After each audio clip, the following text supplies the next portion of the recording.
અઠવાડિયા પહેલા જ વીર નર્મદ દક્ષિણ ગુજરાત યુનિવર્સિટીમાં વિદ્યાર્થી દ્વારા દારૂની ખાલી બોટલો મૂકવાનો મામલો હજુ શાંત પડ્યો નથી ને ત્યાં ફરી એકવાર દારૂને લઈને યુનિવર્સિટી ચર્ચામાં આવી છે।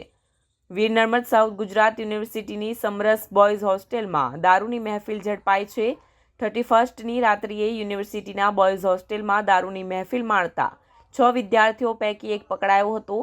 યુનિવર્સિટીના રજિસ્ટ્રાર ઇન્ચાર્જ આરસી ગઢવીએ સમરસ હોસ્ટેલના રૂમ નંબર 106માં રેડ કરી હતી, જ્યાંથી 5 વિદ્યાર્થીઓ ભાગી ગયા હતા। ત્યારે એક વિદ્યાર્થી પકડાઈ ગયો છે, જેને પગલે યુનિવર્સિટીના કુલપતિ ડોક્ટર કિશોરસિંહ ચાવડા અને રજિસ્ટ્રાર ડોક્ટર આરસી ગઢવી દ્વારા તમામ વિદ્યાર્થીઓ સામે પોલીસ કેસ કરવાનો નિર્ણય લીધો હતો, જેના પગલે મોડી રાત્રે વેસુ પોલીસ દ્વારા દારૂડિયા વિદ્યાર્થીઓ સામે ફરિયાદ દાખલ કરાઈ। યુનિવર્સિટી દ્વારા હાલ તમામ વિદ્યાર્થીઓના પ્રવેશ રદ કરી દેવામાં આવ્યા છે। डॉक्टर रमेशदान गढ़वी, कुल सचिव वीर नर्मद दक्षिण गुजरात विश्वविद्यालय सूरत। साहब, યુનિવર્સિટીના કેમ્પસના જે હોસ્ટેલ છે તેની અંદર શું ઘટના બની હતી, કઈ રીતની કાર્યવાહી હતી? 31 ડિસેમ્બર હોવાના લીધે એવા ઇનપુટ ખાનગી રાહે મળી રહ્યા હતા કે કદાચ કોઈ વિદ્યાર્થીઓ આ પ્રકારની ગતિવિધિઓ કરી શકે છે, એટલા માટે અમારી સમગ્ર ટીમ, અમારા સિક્યુરિટી ઓફિસર અને અમારા રેક્ટરશ્રીએ પણ સ્થળ પર તપાસ કરી। હું પણ સ્થળ પર જાતે ગયો હતો અને તપાસ કરતાં એક રૂમમાંથી આ પ્રકારે વિદ્યાર્થીઓ આવી ગતિવિધિ કરતા પકડાયેલા હતા અને એની સામે યોગ્ય કાર્યવાહી કરવામાં હાલ ચાલી રહી છે। સાહેબ, શું માહિતી મળી હતી, કઈ રીતની હતા ઘટના સ્થળે મળ્યું હતું?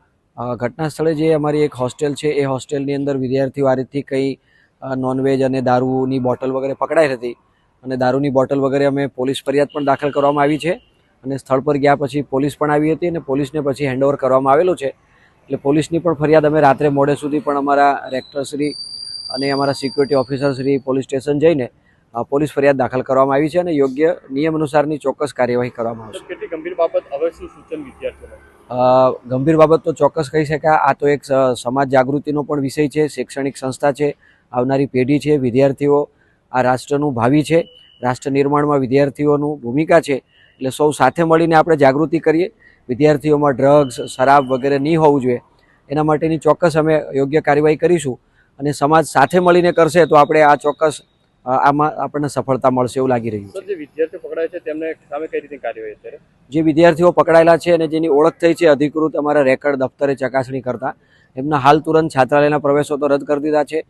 ફાઇલો પર હુકમ થઈ ગયા છે કે એમના પ્રવેશો પણ રદ કરવાની ઘટતી કાર્યવાહી કરવામાં આવે અને એની પણ બજવણી હુકમ વગેરે આજકાલમાં થઈ જશે। નિયમ અનુસારની ચોક્કસ કાર્યવાહી કરવામાં આવશે।